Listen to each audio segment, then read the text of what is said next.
Hi, I'm Mark from An American in Russia.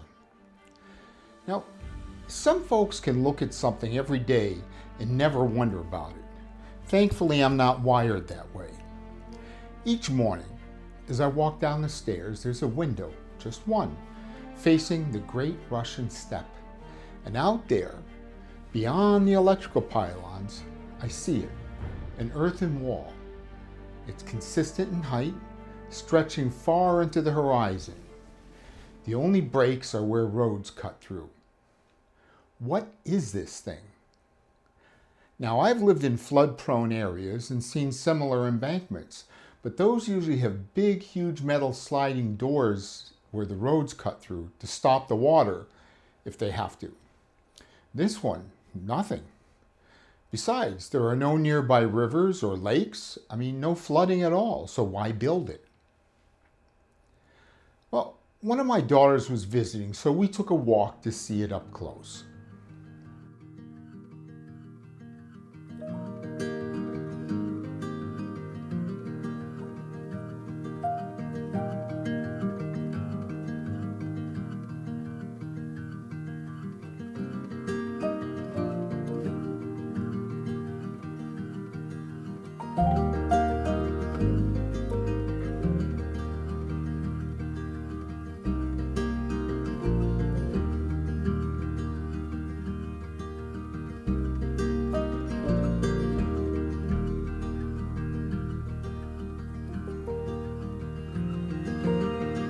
Once there, I noticed the sides, though well covered in grass, were very, very steep, while the top was quite flat.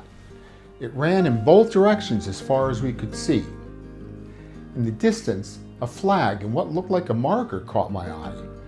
But the highway up ahead there isn't safe to cross on foot, so I'd have to go by car.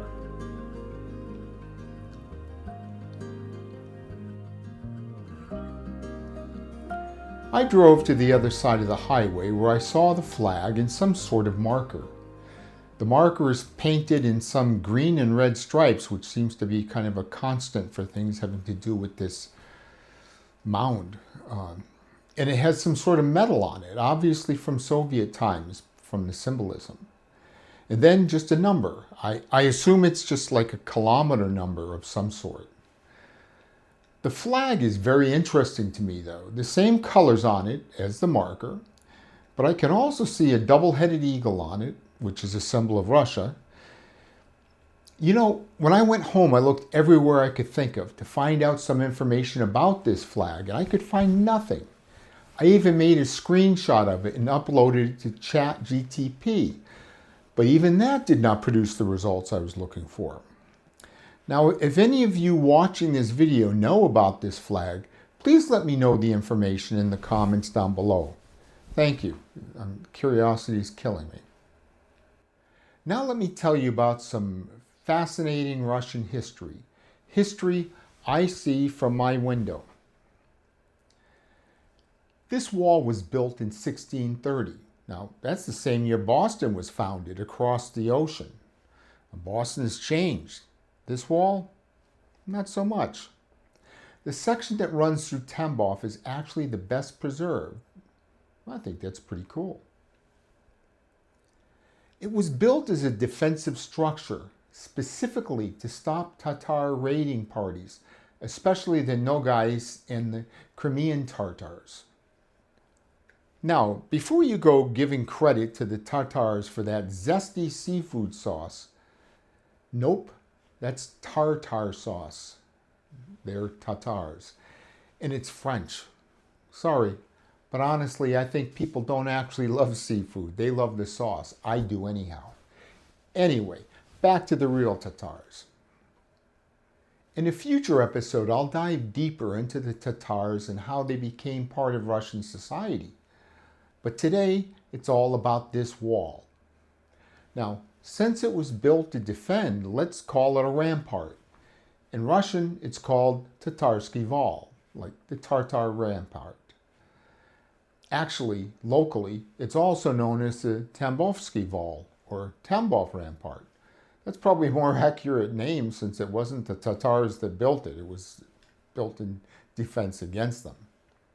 Now, why were the Tatars attacking though?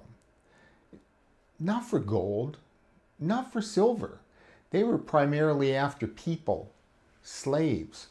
These raiders were descendants of the Golden Horde, the legendary steppe warriors, heirs of Genghis Khan, possibly the best horsemen the world has ever known. So, to stop the raiders, you had to stop the horses. And that was the job of this rampart. Well, could they have just gone around it? Sure, but not easily. Back then it was over 400 kilometers long. Could they go over it? Also difficult. The original wall stood about 5 meters high, or 17 feet, with steep sides of loose earth. Very difficult for a horse to try to climb, but the real challenge was what sat on top, which was a tall wooden palisade fence, and every 60 to 100 meters a watchtower, each watchtower about 20 meters tall. The towers were positioned so that each could see the next watchtower, kind of like a giant visual tripwire. No remains of the fence or towers are visible today. They probably rotted away or were just repurposed for local buildings once the danger had passed. But there is a replica in the village of Mokshan and the Penza region and other places like Kanadai and Ulyanovsk. You can see remnants of old brick towers, brick and stone towers.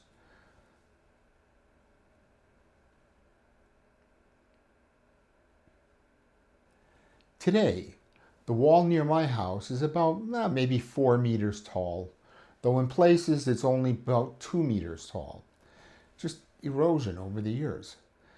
But even at that height, the slopes are very, very steep. It hurt me really just trying to go up this side. Now, it might not be the Great Wall of China, but it worked. For years, this rampart prevented the Tatars from raiding this part of Russia. Only once, in 1644, did they manage to break through. And that time they killed 30 soldiers and they captured 20 more to be sold into slavery. But before the rampart, these raids were far more frequent and devastating, because patrols alone couldn't stop skilled cavalry like the Tatars. Look, I mentioned both Nogais and Crimean Tartars, but I want to pause and say there's a fascinating history around the Nogais in particular. I'm going to explore that more in a future episode. It's a twisty, deep, and very Russian story. Learning about this wall gave me more than just historical facts. It gave me insight into Russian people. This is a centuries-old defensive structure, yet there are no fences, there are no trespassing signs, no keep off signs on the sides of the rampart. People walk on it, people picnic near it, people walk by it just like any other quiet path. And while you'll find lots of trash around in any other part of Russia, I mean, I think that's just all part of the experience. Here, I don't see it. There's no formal preservation going on, yet the wall is in remarkable condition for its age. Maybe the people here, even those that don't know the full history of it, sense the importance. It once protected them. Maybe now they protect it. Until the next video, Paka.